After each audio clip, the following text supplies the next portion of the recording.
Empezamos con la sección 2.1 The Entity Class. Esta es una sección corta pero importante ya que habla de la pieza central de la arquitectura JPA, que es la clase Entity.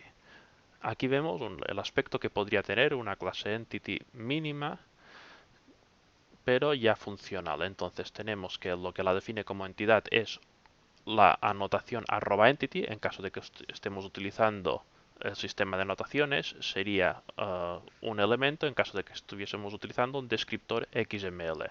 Entonces, como decimos, una característica que debe tener una clase para ser entidad es que esté anotada con la anotación @entity. Además, la especificación nos da una serie de requerimientos adicionales para esta clase que quiere ser una entidad. Una de ellas es que tenga un constructor sin argumentos. Y además este constructor tiene que ser public o protected. Entonces, por ejemplo, en este caso nos funciona ya que el constructor por defecto que nos crea el compilador de Java ya nos va bien. Será un constructor sin argumentos de visibilidad pública. Puedo definir constructores adicionales con argumentos, pero en este caso, si defino estos constructores adicionales, he de tener en cuenta que el compilador ya no me crea este constructor por defecto, entonces tendré que ser yo el que proporcione, además de estos constructores adicionales, un constructor sin argumentos. Y como siempre, con la visibilidad public or protected. Este requerimiento está presente porque este constructor será el que va a utilizar el entorno de ejecución, el proveedor de JPA, para crear instancias de nuestros objetos. Además, otras restricciones que define la especificación es que esta clase tiene que ser top level, es decir, no debe ser una inner class.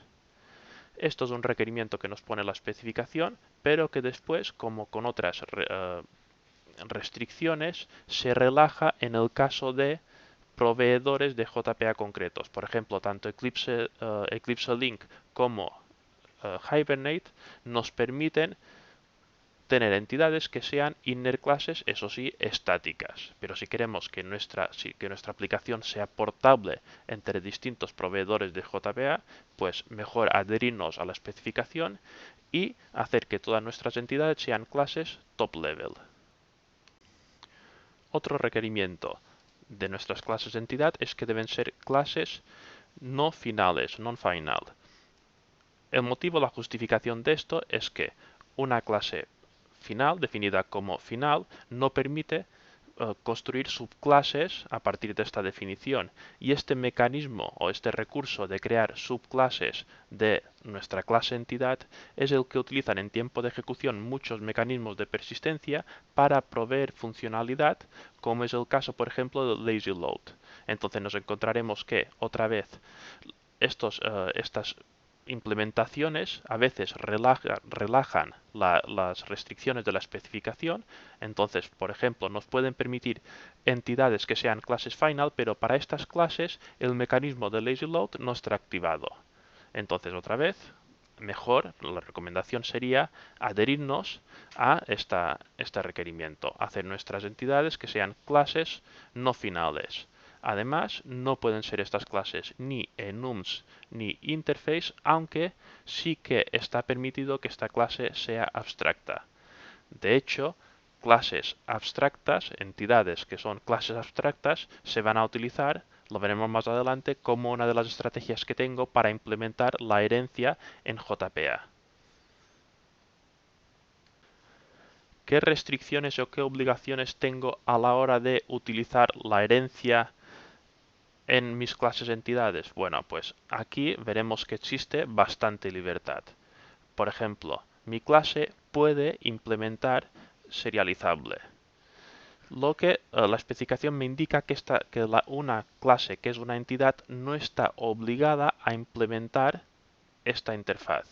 Entonces, ¿por qué muchas veces lo vemos? Bueno, pues muchas veces lo vemos añadido de forma mecánica en las clases de entidad, porque estas clases se utilizan en un entorno de ejecución donde esta serialización es utilizada para nuestras entidades.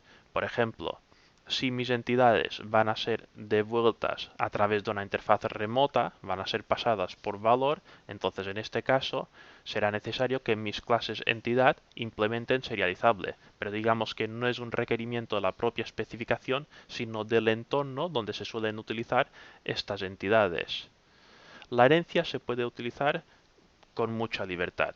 Yo puedo tener mi clase entidad que extienda otras clases que son entidades o no son entidades y de la misma manera puedo tener subclases de mi clase entidad otra vez que sean o no ellas mismas entidades. Esta sección termina con unas cuantas observaciones o requerimientos referidas al acceso que se hace al estado de mi clase entidad. El estado está representado por un conjunto de variables que van a representar el estado que se persiste en el mecanismo de persistencia. Entonces la especificación me indica que estas variables no deben ser públicas. La idea es que todo acceso que se haga al estado de una determinada entidad se tiene que hacer mediante métodos públicos de acceso a este estado. Entonces, una opción puede ser, por ejemplo, definir, una muy habitual, es definir getters o setters para estas propiedades siguiendo la notación estándar Java Bean. Pero también puedo tener otros métodos de negocio que accedan al estado y estos métodos de negocio deben ser el acceso utilizado por los clientes. En este caso vemos, por ejemplo, un método que me devuelve un nombre, por ejemplo, pues pasado a mayúsculas. Este ejemplo, aparte de necesitar probablemente un tratamiento para evitar null pointers exceptions, puede ser problemático en según qué configuraciones. Esto lo veremos más adelante. En función del tipo de acceso que definamos, pues este código podría generar errores y tendría que ser modificado. Pero sirve como ejemplo para mostrar cómo proporciono métodos a los clientes externos para acceder al estado del objeto sin acceder directamente a las variables que contienen este estado.